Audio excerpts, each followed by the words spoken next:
Dans un petit village niché entre des collines vertes et un ruisseau tranquille, vivait Amma, une vieille dame douce et chaleureuse.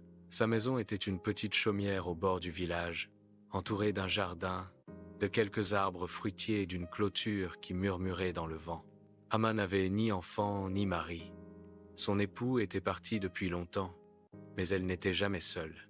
Elle avait Poppy, sa petite poule aux plumes blanches et douces, aux ailes tachetées de noir et aux petits crêtes rouges vifs. Poppy suivait Amma partout, caquetant doucement comme si elle donnait son avis à chaque conversation. Les villageois souriaient toujours.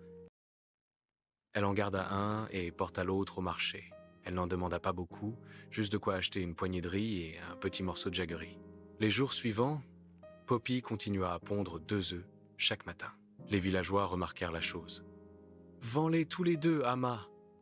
Donne-lui plus de grains, elle en pondra peu, être 3. Achète 10 poules, lance une vraie affaire. » Amma se contentait de sourire avec douceur. « Un pour moi, un à partager. C'est assez. » L'œuf supplémentaire allait à une famille pauvre, à des enfants qui rentraient de l'école ou étaient déposés discrètement sur le pas d'une porte. On commença à l'appeler affectueusement Amma aux œufs, puis vint la mousson. La pluie tomba sans relâche. Le ruisseau déborda, les champs furent ravagés, et la faim frappa de nombreuses maisons. Pourtant, Poppy continuait à pondre ses 2 œufs chaque jour. Amma avait conservé les excédents. Bouillis, marinés, rangés avec soin. Sous la pluie, paniers au bras, elle les distribuait en silence à ceux qui en avaient besoin, sans jamais rien attendre en retour. Un après-midi d'orage, un groupe de villageois vint la trouver. « Amma, pourquoi n'as-tu pas vendu plus quand tout allait bien? Pourquoi n'as-tu pas voulu devenir riche ?» Amma les regarda avec ses yeux pleins de tendresse et répondit « Le vrai bonheur ne consiste pas à accumuler davantage. Il consiste à aimer ce que l'on a déjà et à le partager quand le moment est venu.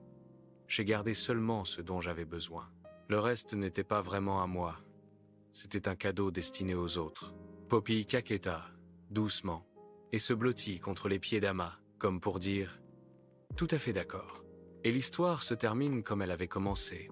Une petite chaumière, une poule fidèle et un cœur riche de la seule richesse qui grandit lorsqu'on la donne. Le vrai bonheur, ce n'est pas collectionner plus. C'est apprécier ce que nous avons déjà et choisir de le partager avec bonté. Quand nous aidons les autres à se relever,